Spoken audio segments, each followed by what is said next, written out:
गुरुदेव जय गुरुदेव। जय गुरुदेव नाम किसका, जय गुरुदेव नाम किसका, जय गुरुदेव नाम किसका। बाप आ रहे, पिता आ रहे, सीधा शब्द यानी उच्चारण होता है। और ये वो सब जो जय लगा हुआ है वो तो श्री है,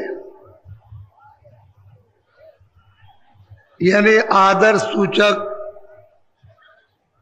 शब्द। श्री गोपाल जी,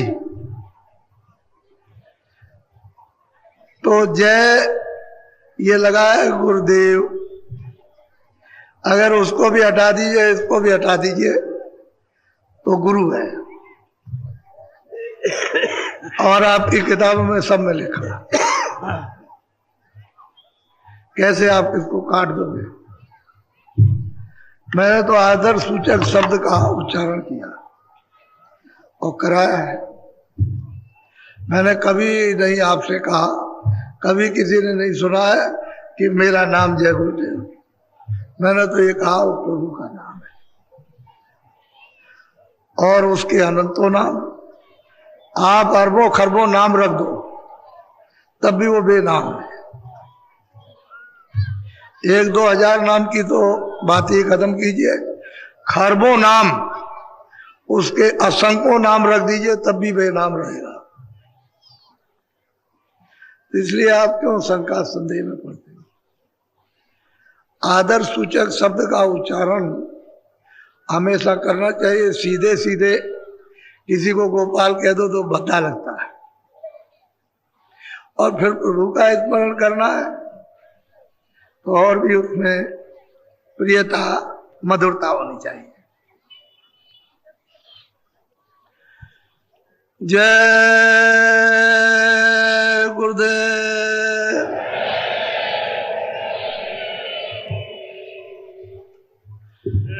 जय गुरुदेव नाम किसका, माता। अब इसमें किसी को संकोच नहीं करना चाहिए। हिंदू बोले परमात्मा का और मुसलमान बोले खुदा का, क्या बुरा है। भाषा ही अपनी अपनी, और क्या है। न जानने की तो लड़ाई है, और अगर जान लिया कि भाई इसी का नाम सूरज भी है और इसी का नाम ये, इसी का नाम ये, इसी का नाम, तो झगड़ा किस बात का।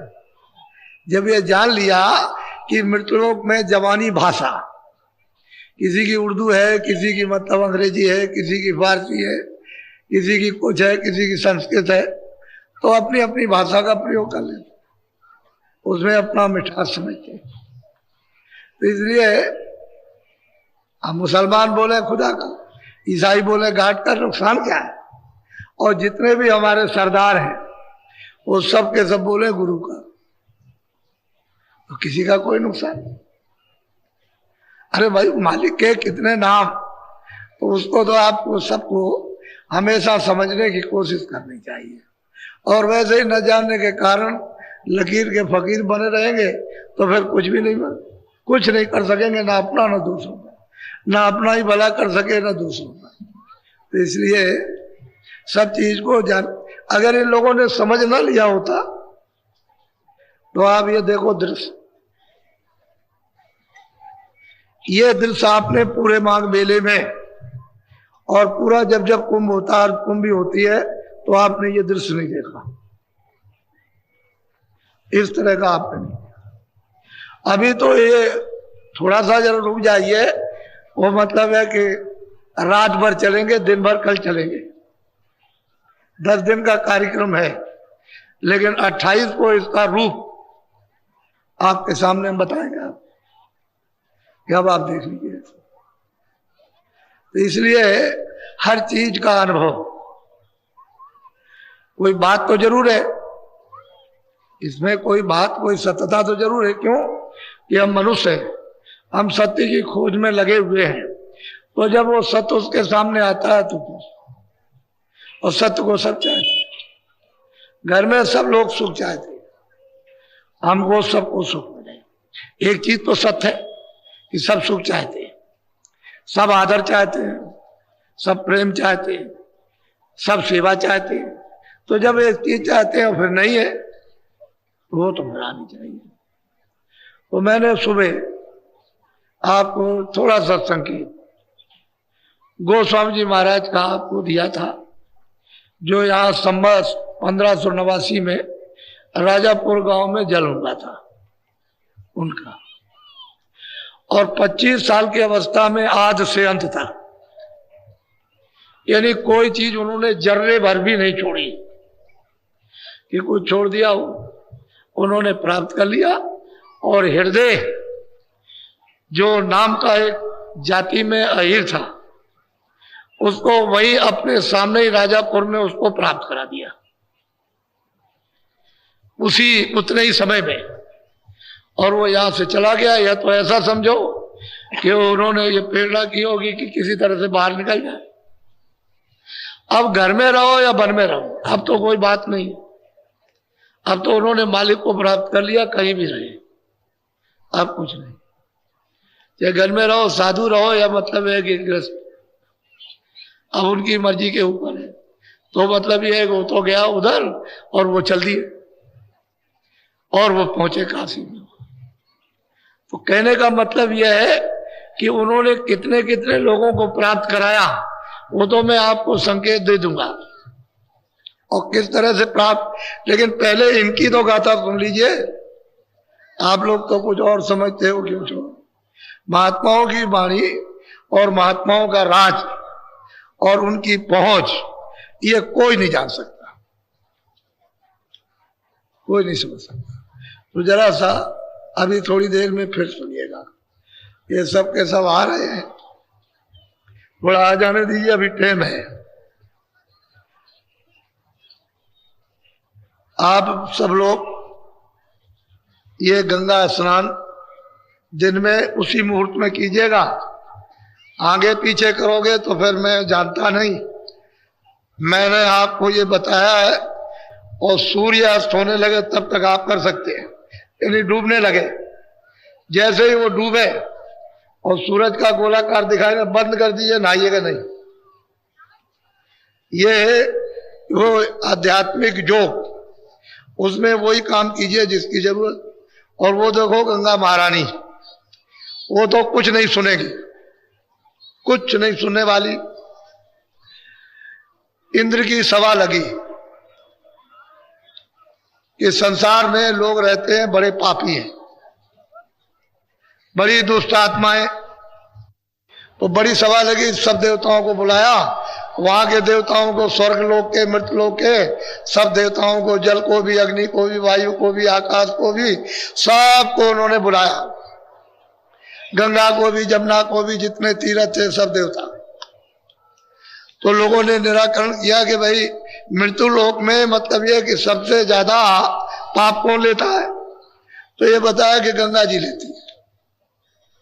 तो कह लगे गंगा जी इस इंद्र की सभा में नहीं आएंगे, क्योंकि पापी का हम मुंह नहीं देखना चाहते।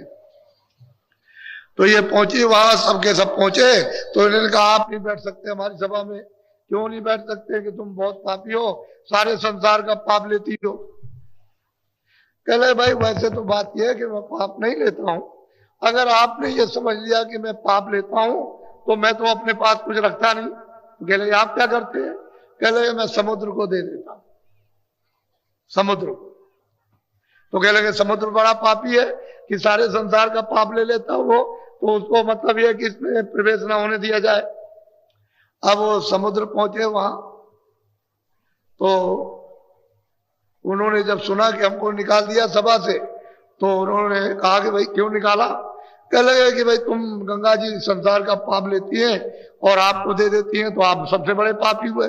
कह लगे भाई मैं तो कुछ रखता नहीं, मैं तो कुछ रखता नहीं। अगर मान लो कि गंगा जी ने पाप संसार का लिया, मुझको दे दिया, तो मैंने तो अपने पास कुछ रखा नहीं, तो आप क्या करते हैं? क्या मैं तो मेघों को दे देता हूं, मेघों को। तो कह लगे मेघ नहीं आएंगे। अब वो मेघ के ऊपर में कि यहां वो नहीं आएंगे सभा में, तो मेघ पहुंचे और उन्होंने कहा भाई हमको क्यों निकाल रहे हो, यहां मतलब ये कि गंगा जी संसार का पाप लेती है और समुद्र को देती है और समुद्र आपको दे देता। तो कह लगे भाई ये लेता तो कोई नहीं है, लेकिन अगर तुम ये समझते हो कि गंगा जी लेती है समुद्र को देती है, समुद्र हम मेघों को दे देते हैं, तो हम तो कुछ नहीं रखते। कह लगे आप क्या करते हैं कि मैं तो संसार का पाप संसार में बरसा देता हूं, सब यही बरसा देता हूं, मैं तो मेरे पास तो कोई पाप रहता नहीं। तो कहने का मतलब यह है कि बात तो सत्य है, जो हकीकत है जो सत्य है वो तो हमेशा सत्य रहेगी। लेकिन आप जो प्रतिज्ञा करोगे स्नान करते समय कि मैं शाकाहारी रहूंगा, तो मैं उसको मालिक के दरबार में पहुंचाऊंगा कि इन्होंने प्रतिज्ञा की है कि मैं अब शाकाहारी रहूंगा, तो मतलब यह कि इनकी प्रार्थना प्रतिज्ञा स्वीकार की जाए। तो आपकी प्रतिज्ञा स्वीकार कर, मालिक स्वीकार करेगा, मैं तो उसके पास पहुंचा दूंगा। वो कुछ नहीं करेंगी, वो तो आप उनके सामने ये समझ लीजिए कि मेरे सामने गंगा महारानी यह है और मैं उनके सामने स्नान करते हुए प्रतिज्ञा कर रहा हूं और बीड़ी तंबाकू हुक्का सिगरेट पी सकता हूं, खा सकता हूं, लेकिन ऐसा कोई नशा नहीं कि जो हमारी बुद्धि पागल हो जाए। बस दो ही चुटकी तो रोक लो और तो कुछ। तो आप इतना तो कम से कम आप अपने आत्म कल्याण के लिए, अपने जीवन को परिवर्तित बदलने के लिए और जीवात्मा को मुक्ति मोक्ष के लिए तो कुछ न कुछ चलते वक्त कुछ कर तो लीजिए। मैं तो आपकी सूचना उसके पास पहुंचा दूंगा, लेकिन गलती मत कीजिएगा, क्योंकि ये सुजोग ऐसा जोग पड़ा अध्यात्म, ये भौतिक जोग नहीं आध्यात्मिक जोग है। तो इसी जोग के अंदर ये समय पड़ता था। नहीं मैं तो ऐसा था कि मैं तो यहां पे लगाता ही नहीं, लेकिन अब क्या किया जाए, वो ऐसा जोगी पड़ गया। फिर उसकी सूचना आपको दे दी गई और आप देखिए अभी चले आ रहे हो, चले आ रहे हो। तो बहुत ऐसा इतिहास बनने दो, बनाओ, शांति का, सुखद, प्रेम का, दया का, सेवा का, आदर सत्कार। किससे झगड़ा करते हो जब हमारा यहाँ कोई है ही नहीं, हमारा यहाँ कुछ नहीं, ना कोई हमारा है। किसके लिए गैरों का बोझा क्यों लाते हो? ये गैरों का लाद लाद करके जो जमा पहाड़ों की तरह से कर लोगे तो ये तो कर्म का कर्जा है, मैं ब्याज के आपको देना, उसका तो विधान बना हुआ पक्का। जब कृष्ण भगवान जब जाने लगे कि अब तो मेरा काम हो गया है, तो उन्होंने सूचना दी कि भाई मैं तो परम धाम को चला जाऊंगा। तो लोग दौड़ पड़े, कहने लगे चले जाएंगे तो मैं भी कुछ याचना कर लूं। तो उन्होंने ही बड़े परम मित्र थे कृष्ण भगवान के, दौड़ करके आए, कहने लगे भगवान हमने सुना है कि आप अपने परम धाम को जा रहे हैं। कहने लगे काम हो गया, अब हमको यहाँ रहने की क्या जरूरत है, काम तो हो ही गया सब। तो कहने लगे भगवान हमको भी ले चलिए। तो उन्होंने कहा देखो उदो, हमारे परम धाम को ऐसे कोई नहीं जा सकता। तो भगवान कैसे जा सकते हैं कि तुम जाओ और इस मनुष्य शरीर में तुम योग करो और योग के बल से अपनी जीवात्मा को जगाओ और तब मेरे परम धाम को जाओ। कह लगे मैं तो बुढ़ा हो गया हूं, अब तो मुझसे योग नहीं हो सकता। तो कह लगे मैं इसमें कुछ नहीं कर सकता। सीधा जवाब दिया उन्होंने, इधर उधर की कोई बात नहीं कही। लेकिन एक बात ये बता देता हूं कि मैं तुमको सुलभ रास्ता बताता हूं, अगर तुम ये खोज सको तो खोज लेना। तुम किसी संत से मिल लेना जो उसको प्राप्त कर चुका, उसको मिल लेना तो तुमको सहज मुक्ति और मोक्ष मिल जाएगी। ये उन्होंने सुलभ रास्ता उनके लिए बताया। अब वो खोज सके ना खोज सके तो उनकी बात है। तो जब वो जाने लगे शरीर छोड़ने के लिए नदी के किनारे पैर पे पैर रख करके और वो अंतर ध्यान होने लगे, उसी समय पर ऐसा पदम में जैसे हिरण की आंख चमकती है। तो एक बहेलिया उधर घूम रहा था, उसने देखा कि हिरण पानी पी रहा, बस वही साथ करके उसने, वो तो निशाना जानता था, साथ के मार दिया। जब उनके पैर में लग गया तो उसको मालूम हो गया कि हमारा तीर लग गया। दौड़ करके आया, देखा कि तो यहाँ ये बैठे। तो कह लगे भगवान मुझसे तो बहुत बड़ी गलती हो गई। तो उन्होंने कहा कि नहीं, तुमसे कोई गलती नहीं हुई है, तुमने अपना बदला ले लिया। मैं रामा अवतार में आया था तो मैंने वहां बाली को वृक्ष की ओट में मारा, तुमने आकर के अपना बदला ले लिया। तो उसने पूछा कि ये बदले क्या सबसे चुकाए जाते हैं? कह लगे सबको देना होगा। इसीलिए तो पांचों पांडवों को आदेश दे दिया गया कि मानो मारने की तुमको हत्या लग गई है, सीधे किसी को मत दिखाना और चले जाओ उत्तराखंड में, वहां बैतरनी नदी है और बहुत उसमें पानी ठंडा, उसी में एक एक करके गिर के गल के मर जाओ। सीधा आदेश दिया। कहते इधर कहीं भी मुंह मत दिखाना, और मैं आदेश दिए देता हूं कि ये परीक्षित है, दिल्ली के बाहर से घूम करके ले जाना, दिल्ली में अंदर होकर के नहीं, बाहर से घूम करके हस्तिनापुर, और इसको मतलब ये रात तिलक कर देना। जिस दिन रात तिलक होगा उसी दिन यानी द्वापर समाप्त हो जाएगा, कलयुग लग जाएगा। मैंने सब लोगों के प्रश्न का उत्तर एक ही बार दे दिया कि द्वापर खत्म होगा, कलयुग लग जाएगा, सीधी बात उन्होंने कही। और बस कह करके बस अंतर्ज्ञान हो गए, सीधा सीधा काम होगा। तो आपको यह जानना चाहिए कि अदले बदले ये कर्मों के सब में ब्याज के देने पड़ेंगे। अब महापुरुष अगर मिल जाए और उनकी कृपा हो दया हो जाए तो इस जीव का छुटकारा हो सकता है, इनसे माफी मिल सकती है, नहीं तो कोई रास्ता माफी का नहीं है। उसके देश में विधान ही ऐसा बना है, कोई क्या करेगा, इसे इससे छुटकारा नहीं हो सकता। तो मैं गोस्वामी जी महाराज के लिए बोलो जय गुरुदेव, जय गुरुदेव। आप बहुत चित्त लगाकर एकाग्र ध्यान करके मेरी तरफ देखना भी और सुनना भी और समझना भी। और वो गोस्वामी जी महाराज जब उन्होंने साधना शुरू की तो बताते हैं कि भाई मैंने साधना कैसे शुरू की। वो ये कहते हैं कैसे शुरू किया, बोलो जरा सुनिए आप। तुलसी ने रखे देखी निज नैना, कोई कोई शांत पारखिए। गोस्वामी जी महाराज कहते हैं कि मैंने अपने निज नेत्रों से यानी दिव्य नेत्र से, ज्ञान चक्षु से, स्थल राही से मैंने जो कुछ भी निरखा मतलब देखा। तो कोई कोई संत बताएगा, नहीं तो सब नहीं, कोई बिरला बिरला, कोई तुलसी निरख देख निज लेना। जो मैंने अपनी दिव्य ज्ञान चक्षु से देखा वो मैं अब वर्णन करना चाहता हूं, बोलो। जो कोई शांत अगम घटी घाई, चरण टेके पुण्य माहू। अब गोस्वामी जी महाराज कहते हैं कि भाई मैं कोई चीज नहीं ले आया। जो भी संत आए उन्होंने अगम गति को उन्होंने रखा, प्राप्त किया, बताया उन्होंने। कहते हैं मैंने उसको कैसे प्राप्त किया कि उनके चरणों में इसको रखा, आबाजी सिर को रख दिया और वो सूरज जो है उसको चरणों में जोड़ दिया। मैंने उनकी कृपा से, उनकी दया से ये चरण सिर टेक करके चरणों पर और उनकी दया मिली तब कुछ कहा, बोलो। अब जीवन का कहो निबेरा, जासे मिटे भरम बस। अब कहते हैं भाई जीवों का अब कैसे छुटकारा होगा, ये जीव कैसे किनारे लगेगा और भरम इसका कैसे जाएगा, भूल भटक। अगर वो नहीं बताएंगे तो कैसे जा सकते, ऐसे नहीं जा सकते।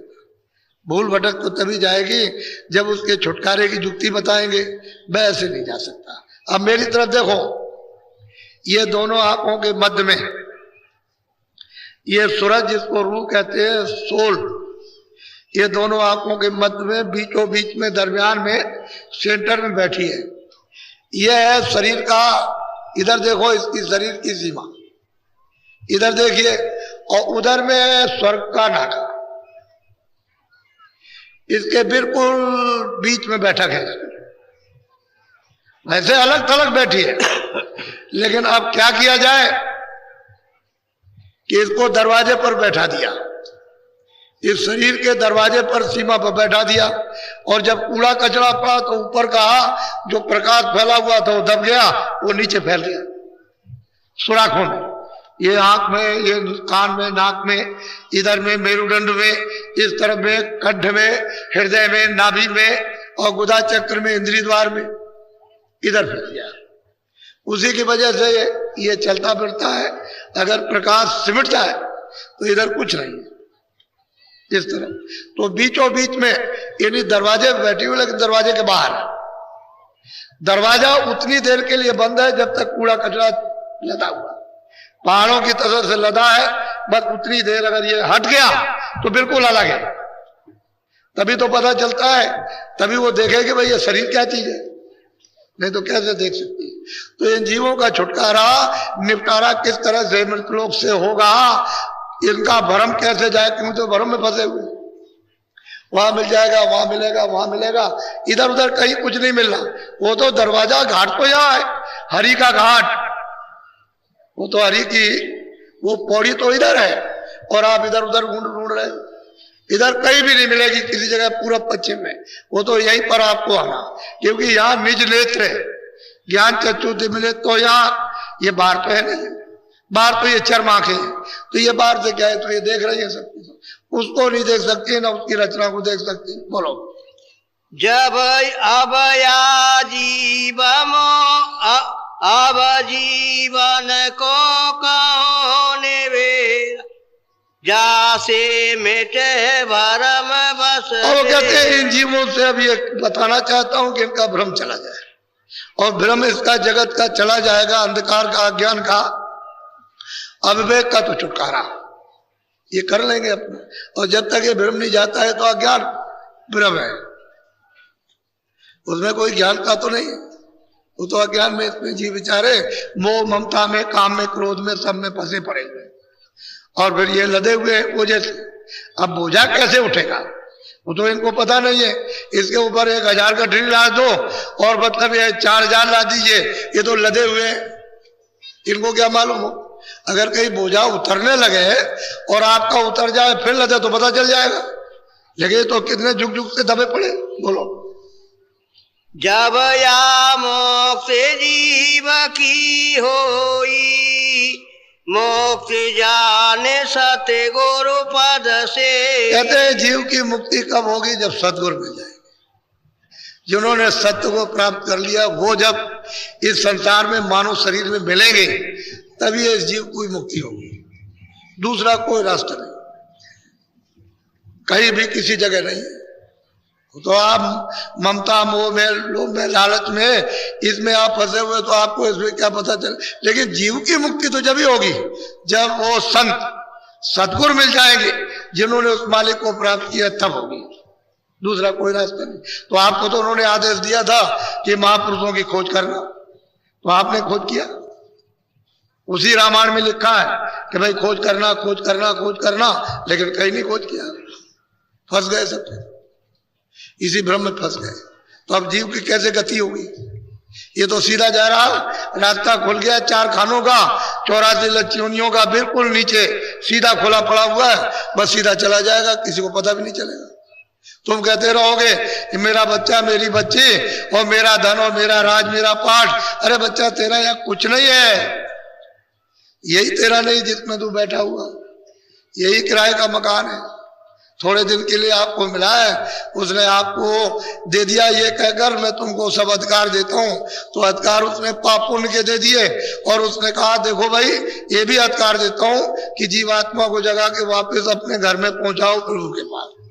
तो आपने तो अपने अधिकार का उपयोग किया नहीं, भाई इस भ्रम में फंस गया। बोलो। सत्य गुरु संत कंज में वासा, सूरत लाई जो। अब वो कहते हैं नीलगिर पर्वत है, वहां कहते हैं कंज, श्याम कंज, यानी श्याम सफेदी। कहते हैं वहां सतगुरु का वासा है। कहते हैं अगर कोई सूरत वहां ले चले, ला करके नीलगिर पर्वत पर पहुंचा दे, तो इसका मतलब ये कि हो गया किनारा, किनारे पर आ गया। जब तक इस बैठक में, जब तक महापुरुष नहीं मिलता है और उसकी जरूरत वहां बैठक नहीं बनाती है, तब तक मतलब वो नहीं मिलेगा तो आप कैसे पहुंचोगे? वो तो नीलगिर श्यामकंज कहते हैं, वहां सदगुरु का द्वार है, दरवाजा है, और वहीं से तो उसे सब कुछ मिलेगा। वो तो डोरी लगी हुई है, ऊपर की आई हुई डोरी पड़ी हुई है सामने, बिल्कुल सामने डोरी पड़ी हुई है, और चरण कमल का एक शीशा है बहुत बड़ा, यानी शीशा, उसमें अपना रूप दिखाई देता। लेकिन कब दिखाई देगा? जब ये कूड़ा कचरा हट जाएगा और उसको देखेगी, तब वो कहेगी अरे भाई मैं तो अरूप हूं, मेरा रूप तो सच्चित आनंद स्वरूप है। यहां ऐसा रूप किसी का नहीं। इतनी ये सूरत, ये जीवात्मा इतनी सुंदर, इतनी खूबसूरत है कि जिसका वर्णन नहीं हो सकता। कहते हैं उधर जो आएगा वो नीलगिर पर्वत पर, और वो श्यामकंद जिस गुरु की वहां बैठक है वो आएगा, तब इसका छुटकारा वहां होगा। ऐसे नहीं हो सकता। बोलो। श्याम कंजलीला गिर सोई, तेरा पारे मान जाने गोस्वामी जी महाराज कहते हैं कि नीलागिर पर्वत है और बहुत छोटा दरवाजा, इतना छोटा है सुई का रोजक, उससे भी छोटा है, और वो दरवाजा दिखाई देता है। कहते हैं वो नीलगिर पर्वत है श्यामकंज, यानी श्याम सफेदी, श्याम सफेदी, उसी को श्यामकंज कहते हैं। कि नीलगिर पर्वत है और दरवाजा बहुत छोटा, और वो दरवाजा है बंद। जब तक कोई भेदी उसको न जाने तब तक कैसे आप उधर जा सकेंगे? वो तो बंद है बिल्कुल एकदम से। बोलो। छेन छेन मन को ताहा लगावे, एक पलक छूट। अब गोस्वामी जी महाराज कहते हैं कि भाई नीलगिर पर्वत है, प्रकाश तो है, रोशनी दिखाई देती है, लाइट वहां पर है, तभी तो श्यामकंज नीलगिर पर्वत दिखाई देता है। लेकिन वो दरवाजा भी दिखाई देता है कि बहुत छोटा। इस दरवाजे में कैसे अंदर जाएंगे? वो दिव्य नेत्र से, ज्ञान चक्षु से वो दरवाजा बहुत बारीक दिखाई देता, लेकिन कैसे ये खुलेगा? तो गोस्वामी कहते हैं कि छिन छिन, छिन कहते हैं सबसे छोटा समय, मन को ताह लगा दी। कहते हैं उसी जगह पर अपनी दृष्टि को और मन बुद्धि चित्त को लगाकर दृष्टि के साथ रखे, और रोज, कहते हैं मैंने भी रोज किया। मुझे जब गुरु ने बताया और मुझको ये चीज मिली तो मैंने रोज किया, प्रतिदिन। जब इच्छा हो तभी बैठ जाए, जब इच्छा हो तभी बैठ जाए, जब इच्छा हो तभी बैठ जाए, और रोज। और कहते हैं कि मैं अपने मन को हमेशा छिन छिन पर, वहां ना भी अगर किया तब भी हमारा मन वही लगा, उसी दरवाजे पर। कहते हैं रोज छिन छिन मन को ताह लगा भी, उसी दरवाजे पर लगा ले। बोलो। सुरत ठहरानी रहे आकाशा, तिलखे रखी मैंने सदे। कहते हैं सूरत दृष्टि, सूरत की दृष्टि, जीवात्मा की दृष्टि, यानी उसकी आंख, रूह की आंख, कहते हैं उसी पर ठहरी रहे, उसी तिल खिड़की पर। वो तिल के समान है, बहुत छोटा भारी। नीलगिर पर्वत है, श्यामकंज दिखाई देता है, प्रकाश हो गया। वही तो मैं आपको बताया करता हूं कि साधना के वक्त में ऐसा हो जाएगा, जब साधन करोगे तो ऐसा हो जाएगा, सब रोशनी हो जाएगी, लेकिन आपको कुछ ऐसे पता नहीं चलेगा। फिर रोशनी चारों तरफ तुम देखते रहोगे, ऐसे दरवाजा नहीं मिलेगा। वो तो दरवाजा मिलेगा जब तुम एक जगह अपनी आंख को रोकोगे और मन बुद्धि चित्त को वहां ठहराओगे दृष्टि के साथ, तो दरवाजा मतलब वो तो तिल तो दिखाई देगा, उसी प्रकाश में तिल दिखाई देगा, लेकिन उसी जगह पर अपनी दृष्टि को रोक देना, उसी जगह जमा देना। तो दृष्टि जो आपकी इस तरह से हिलती है ऐसे करके, तो धीरे धीरे करके रुक जाएगी। बोलो। गगन द्वार दिखे एक तारा, अनाद नाद सुने। अब वो कहते हैं कि उसमें से जब सुराग होगा तो कहते हैं उधर गगन दिखाई देगा, आकाश, आकाश दिखाई देगा, उसमें कहते हैं एक तारा चमकेगा, छोटा सा। वैसे यहां बताने के लिए तो छोटा है, वैसे तो बड़ा है। ये चमकेगा, जैसे वो तारा चमकेगा आपको उस गगन में दिखाई देगा एक ही तारा। तो अनहद नाद, यानी उधर से आवाजें आना शुरू हो जाएंगे और आपको सुनाई देगी। बाजे भी बजेंगे, गाने भी होंगे, और विभिन्न भांत के बाजे, विभिन्न भांत के गाने, और बहुत मीठे और बहुत प्रिय, यानी उतना खिंचाव होगा उनकी तरफ में, इतना रस होगा कि आपका मन उसी में फंस जाएगा, उसी गाने और बाजू में। तो गगन द्वार एक तारा दिखाई देता है, इनमें बहुत से लोग बैठे दिखाई देता है, इसी में नर नारी इसमें बैठे हुए बहुतों को दिखाई देता है। लेकिन आपको मतलब कैसे मालूम होगा? ये ऐसे ही चले जाए भगे में, इनको तो बियाबान जंगल में ले जाओ, वहां भाग जाएंगे, ये ऐसे नहीं भगे। तो वो बता रहे हैं कि भाई मैंने, जो गुरु ने मुझको बताया था कि तुम इस तरह से करना, देवबाणी, आकाशवाणी, कलमा आए थे, उनकी आवाजें सुनाई देने लगी। लेकिन अभी स्पष्ट नहीं आपको सुनाई देगा, अभी तो सुनाई दे रहा है कि कुछ गाने कुछ बाजे हो रहे हैं, लेकिन साफ सुनाई नहीं देगा। क्यों? कि कान आपका बंद है, आंख भी आपकी बंद है। जब दोनों बंद है तो इतनी साफ चीज दिखाई नहीं देगी। तभी तो गगन द्वार एक दिखे तारा, छोटा सा एक तारा दिखाई देता, वो छोटा नहीं है, उसके चारों तरफ मतलब ये ढका हुआ, वो ढका हुआ है। वो जब खुलेगा तब वो वर्णन करेंगे कुछ और। बोलो। अनहद सुने गुने नहीं भाई, चोराते ठीक ठहरे जब। अब उसमें ये करना चाहिए कि जब अनहद वाणी जब सुनाई झनकारे आने लगे, सुनाई देने लगे, तो उसको गुनना यानी पहचानना, परखना कि इसमें किस किस तरह की आवाजें आ रही है, ये आपको छांटना है। जब आवाजें आने लगे तो उसमें से तो गुरु जो आवाज बताते हैं, पहले तो सब सुन लीजिए आप, उधर से आवाजें आने लगी और मतलब ये है कि बाणियां आने लगी। अब उसमें से जो बताएंगे वो नामदान के वक्त में, फिर उसको उसमें से छांट लीजिए कि अब हमको खोजना है कि वो आवाज किस तरफ है जो हमको नामदान के वक्त में बताई। तो जब आप छांटने लगेंगे तो वो आवाज आपको सुनाई देने लगेगी। बाकी जितने भी बहुत प्रकार की आवाजें आएंगी बंद हो जाएंगी, वही आवाज आपके सामने आए। बोलो। चूवे अमृत पिए घाई, पीवत पीवत मन। अब गोस्वामी महाराज कहते हैं वो अमृत चूता है, उसमें से अमृत चूरा और मन खूब अच्छी तरह से पीता उसको। लेकिन ये जल नहीं है, ये पृथ्वी पर जो आपके कुएं का या नदी का या तालाब का ये जल होती है, जल नहीं है। उससे तो मीठा कोई चीज ही नहीं। अब ऐसे जल नहीं है लेकिन अमृत है। कहते हैं पीते पीते खूब मन छक गया।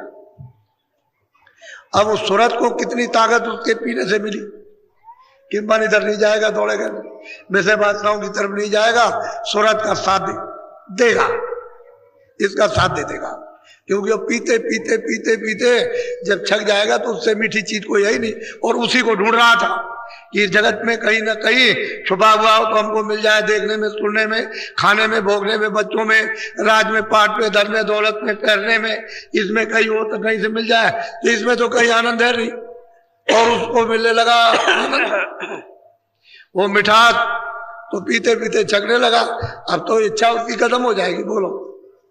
सूरत साथ सांद ठहराई, तब मन स्थिरता। कहते हैं कि सूरत को कब स्थिरता मिलती है? जब मन बुद्धि चित्त साथ दे। अगर मन बुद्धि साथ चित्त साथ नहीं देगा तो इधर कारोबार में, इधर में खेती दुकान में, लड़ाई में, झगड़े में इसमें भागते रहेंगे। तो इन्होंने तो पर्दा इकट्ठा किया, इनकी तो गंदगी इकट्ठी की हुई है जो जीवात्मा में लदी है। अगर एक बार ये साथ दे जाए और इनको वो पीने को मिल जाए हमें, तो फिर सूरत एक दिन स्थिर हो जाएगी, दृष्टि उसकी एक जगह रुक जाएगी, फिर हिलेगी डुलेगी नहीं, इस तरह से नहीं करेगी, वो स्थिर हो गई दृष्टि। तो गोस्वामी जी महाराज कहते हैं कि मन ने जब अमृत को पिया खूब छक करके तो दृष्टि एक हो गई। अब दिव्य दृष्टि हो, ज्ञान दृष्टि, तीसरा नेत्र खुल गया। बोलो। सूरत ठहरे द्वार जिन पकड़ा, मन अपंग हो ईमान। कहते हैं कि जिस किसी ने भी यानी सूरत से ये द्वार पकड़ लिया, अमृत पी करके मन अपंग हो गया, भागदौड़ इसकी बंद हो गई। बगैर शब्द के ये कब्जे में आ ही नहीं सकता। चाहे लाख उपाय करो, रात और दिन करो, रात दिन पाठ करो, रात दिन जाप करो, लेकिन बिना शब्द के, बिना नाम के, बिना झनकारों के, ये बगैर अनैधनाथ के मन कभी बस में आ ही नहीं सकता।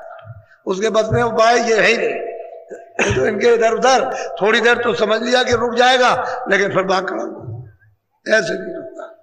फिर तो ये अपंग हो गया और अब सूरत का साथ देगा। तो सूरत अलग है, ये अलग है, इसका भंडार अलग है, सूरत का भंडार अलग है, चित्त का भंडार अलग है, बुद्धि का भंडार अलग है, प्राणों का भंडार अलग है, इंद्रियों का भंडार, सबका भंडार अलग अलग है। अब जब उधर जाएगा तो अपने अपने भंडार में सबको ले करेगा और सूरत इन सबको छोड़ती जाएगी, तब ये छुटकारा पाएगी। ऐसे कैसे पा सकती छुटकारा? ये तो उधरी से इसके साथ में ये दूध भूत लगा दिए गए।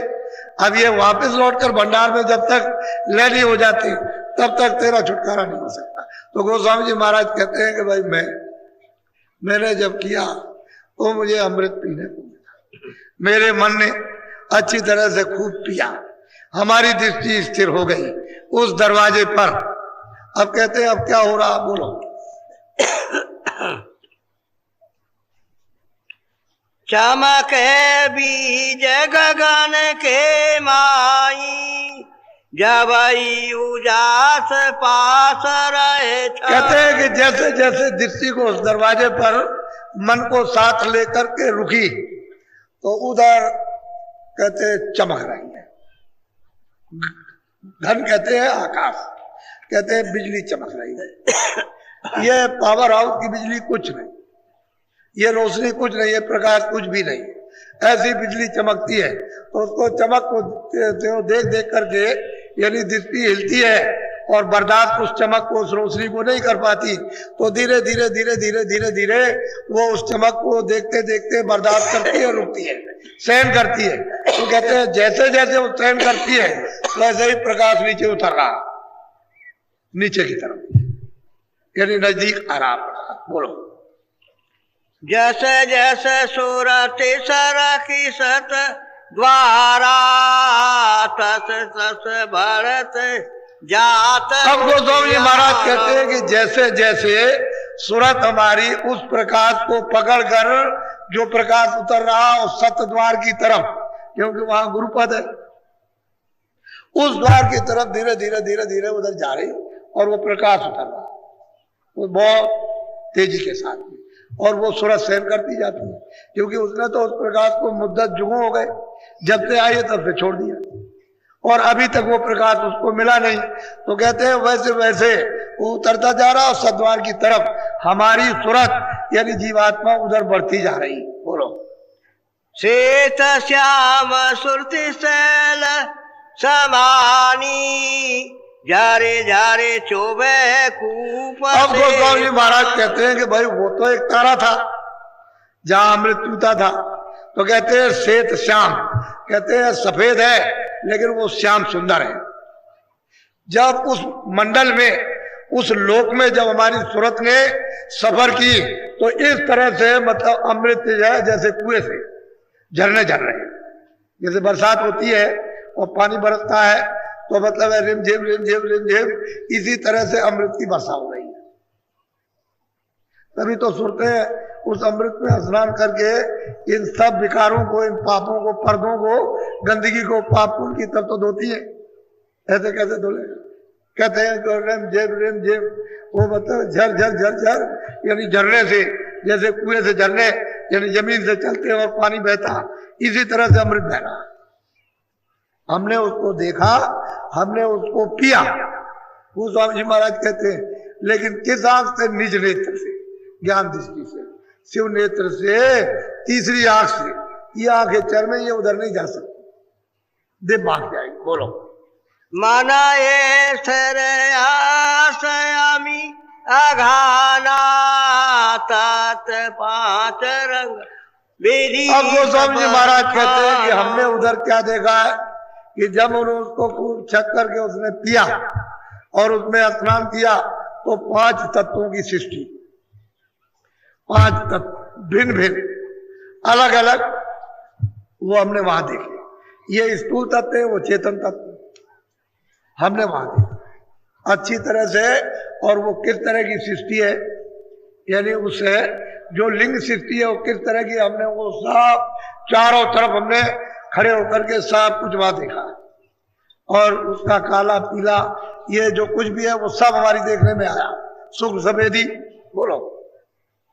शाही सुरख सफेदी होई, जरद जाति जंगाली सोई। बोलो।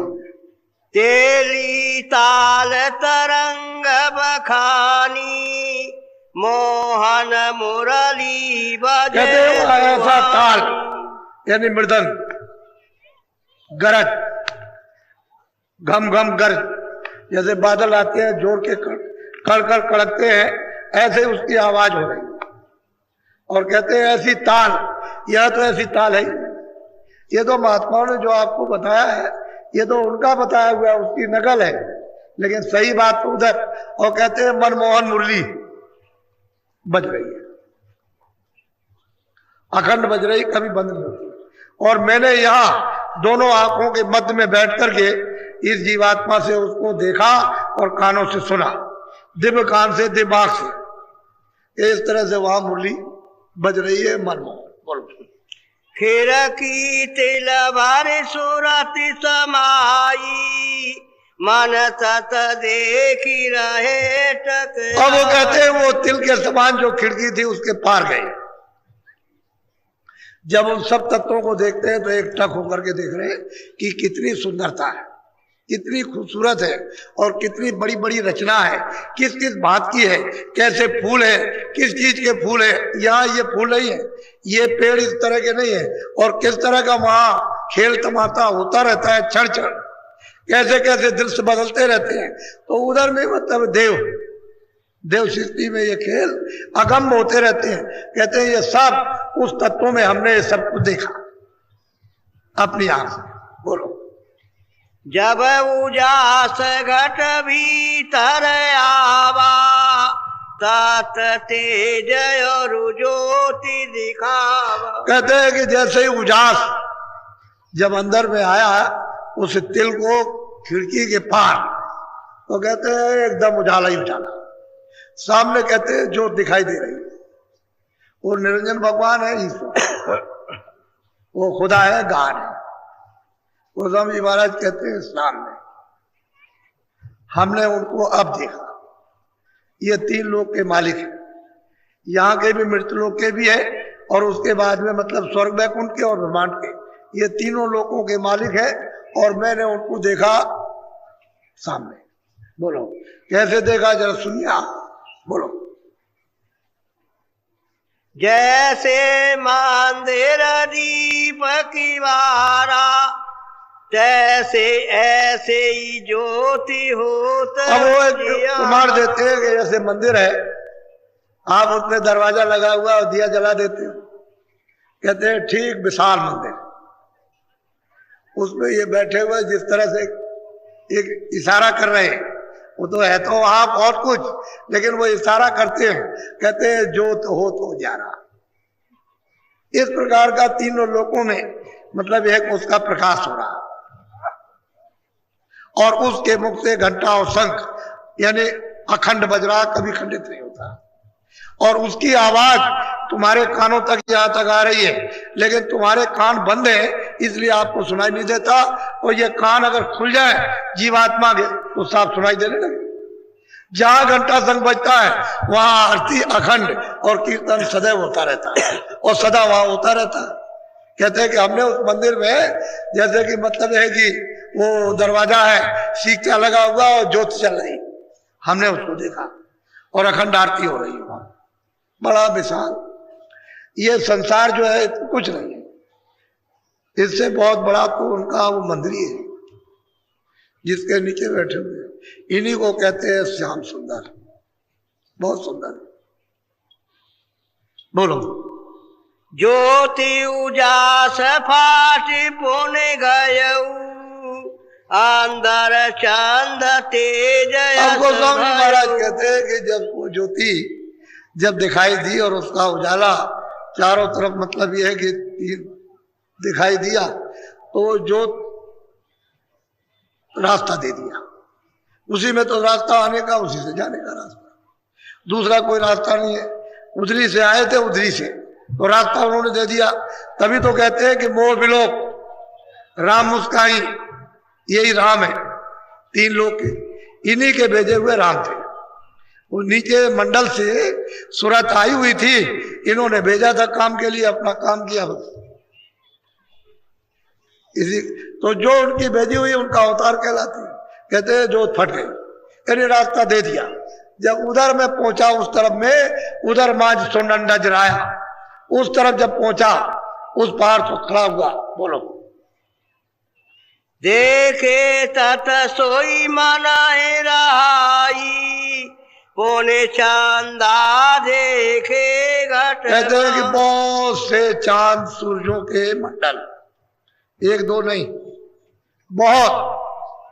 ये तो एक सूरज है, वहां तो अनंत सूरज मंडल है, तारों के मंडल किस तरह से चमकते हैं। यहाँ तो मतलब है कि हजारों नहीं, करोड़ों खरबों सूरज निकल जाए, वहां एक सूरज है तो उसके प्रकाश में सब लोग हो जाए। कहते हैं हमने उधर जाकर के तमाम मंडल, चांद के, सूरजों के, उसी सूरज और चांदों के ये प्रतिबिंब है, ये छाया है, उसी प्रकाश की तरह से नहीं। उसकी छाया उस पर्दे पर, उसकी छाया उस पर्दे पर, उसकी छाया उस पर्दे पर, कितने पर्दों पर पड़ने के बाद ये पड़ी। इसी तरह से तारागण मंडल, उनकी छाया उस पर्दे पर, उनकी छाया उस पर्दे पर, उनकी छाया, और फिर ये आपके असली तारागण नहीं, असली सूरज नहीं है, ना असली चांद है, ये प्रतिबिंब है। जैसे आप इस तरह से एक शीशा ले लीजिए और सूरज के सामने जरा टेढ़ा कर दीजिए, तो कमरे के अंदर उसका प्रकाश चला जाएगा, कमरे में उजाला हो जाएगा। लेकिन सच्चा सूरज नहीं है कमरे के अंदर, वो तो प्रतिबिंब है। ऐसे ये प्रतिबिंब है। हमने अपनी आंख से, यानी सूरज और चांद और तारों के अनेकों मंडल देखे। कब देखे? जब वो जोत ने रास्ता दे दिया, वो जो मंदिर में जल रही थी उसके जब पार गए, तब ये देखा कि ये क्या है। तब ये सबको तो दिखाई देना शुरू हुआ। बोलो। देखे तत सोई मनाई रहाई, पोने चांदा देखे घट। सही बात तो ये मन का भंडार मिल गया। अभी अपने भंडार में ले हो जाएगा तो एकदम खड़ा। ये तो 3 लोग का मालिक है। जब ये वहां पहुंच जाएगा, वहां पर जो मंदिर है, और उसका जब वो दर्शन जोत का करेगा, तो ये अपने भंडार में तो 3 लोगों का मालिक है। लेकिन वहां से एक जरा सा जर्रा इसके साथ में लगा दिया, तो ये बेचारा यहाँ मुसीबत भोग रहा। वो इसके साथ तुरंत भी परेशान है। पहले तो दोस्ती थी, अब दुश्मनी हो गई, ये भोगों में लिप्त हो गया। इंद्रियां तो इधर लग गई, इंद्रियों के दरवाजों पर उठ के रस ले रहा, रस मिलता नहीं। अब जब तक गुरु न मिले तब तक इसको मोड़ेगा, भोग वासना से कौन हटाएगा। वो तो सब करामात और सब काम तो गुरु का है। वो जब तक नहीं मिलता तब तक बच्चों को छोड़ने होने वाला नहीं है। वो कहते हैं कि हमको जो कुछ भी मिला हो तो संतों के चरणों से, और हमको कहीं कुछ मिलने वाला नहीं। वो तो खुद ही चिल्लाते हैं। बोलो। चंद्र उजास तेज भया भाई, पूरा चंद्र चांदनी। कहते हैं धीरे धीरे धीरे धीरे धीरे धीरे धीरे धीरे प्रकाश बढ़ता गया और चारों तरफ छा गया। जैसे कितने आकाश चांदनी जैसे छा जाते हैं, और वहां कितने बड़े बड़े आकाश। ये आपका क्या चीज है? कुछ नहीं। उस आकाश के सामने तो कुछ है ही नहीं है। इसको मच्छर कहे कि एक राई कह दे, कि मतलब कुछ थोड़ा सा एकड़ कह दे, कुछ नहीं है ये। ऊपर में जो बड़े बड़े जो देश हैं वो उसके सामने कुछ नहीं। कहते हैं इस तरह से चांदनी, एक उन्होंने चांदनी कहते हैं चौक, बहुत बड़ा चौक। इस संसार से कितने करोड़ों हिस्सा ज्यादा, ये कुछ नहीं। कहते हैं मैंने जाकर के उसको देखा। बोलो। सूरत देखी रहे ठहराई, जो उजियास बढ़त जिमि अब जाई। सूरज उसको सूरज देखती है अपनी आंख से दिमाग से और प्रकाश बढ़ता चला जा रहा, तेजी से उतर रहा प्रकाश, बहुत प्रकाश उतर रहा, मंडल दिखाई दे ही रहे, प्रकाश उतर ही रहा, वहां तो कोई अंधेरा तो है नहीं, अंधेरे का तो नाम ही नहीं है वहां, उधर तो अंधेरा है ही नहीं, अंधेरा तो बस इतना ही है, ये जो हृदय में कूड़ा कचरा यही अंधेरा, जैसे ये कूड़ा कचरा आ रहा है यही अंधेरा खत्म, क्योंकि इसकी आंख खुलेगी तो उजाला तो यही हो गया, ये इसका हृदय ही चम चम चम चम चमकेगा, उधर अंधेरा नहीं, कहीं भी अंधेरा नहीं उधर। वो कहते हैं जैसे जैसे सूरत उसको देखती है वैसे ही प्रकाश बढ़ता चला जा रहा। बोलो। देखी शैल ब्रह्मांड समाई, तारा अनेक आकाश दिखाई। अब गोस्वामी जी महाराज कहते हैं कि जब उधर गई तो उधर जा करके जब ब्रह्मांड में प्रवेश हुई तो अनेकों आकाश, अनेकों तारा मंडल, सूरज मंडल, चांद मंडल, कहते हैं मैंने अपनी आंख से देखा। अब वहां का वर्णन कैसे किया जा सके, यहाँ तो कुछ है नहीं, कैसे वर्णन, बस केवल संकेत ही दिया जा सकता है और तो कुछ नहीं। बोलो।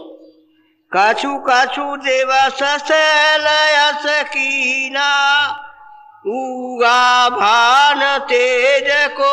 कहते हैं कि धीरे धीरे धीरे धीरे ब्रह्मांडों की जब सैल की और ये सब कुछ हमने देखा, अनेकों मतलब है आकाश, अनेकों मंडल, धीरे धीरे धीरे धीरे ऊंची नीची घाटी चढ़ने के बाद तब हमको क्या मिला कि उगा भान, भान कहते हैं सूरज, सूरज ये तो ईश्वर पद था, ऊपर में ये सूरज भान कहते हैं, ये उगा खिला दिखाई दिया, ये है ब्रह्म, इनको ब्रह्म कहते हैं।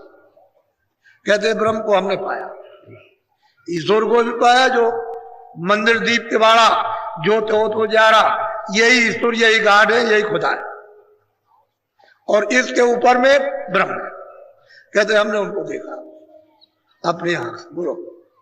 तारा चंद्र तेज मिटी गयऊ, जिमि ध्यान भान घट। कहते हैं कि ये भी मिट गया, ये तो जितने तारागण, जितने आकाश, उनका तेज प्रकाश, रोशनी, लाइट सब मिट गई, वो तो मामूली थी।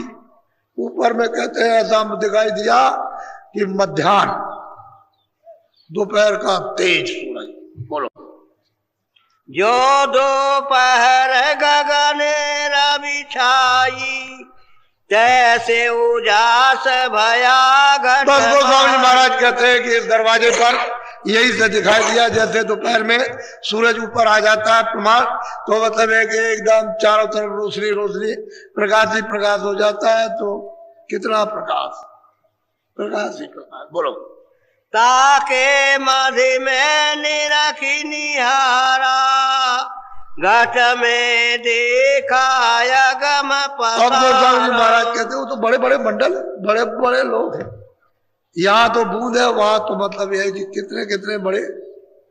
अब उसका इसका क्या प्रमाण दिया, कहते हैं कि हमने बराबर सैल सफर की उन लोगों की, बराबर मतलब ये, तो कहते हैं कि फिर हमने देखा अगम तमाशा। बोलो।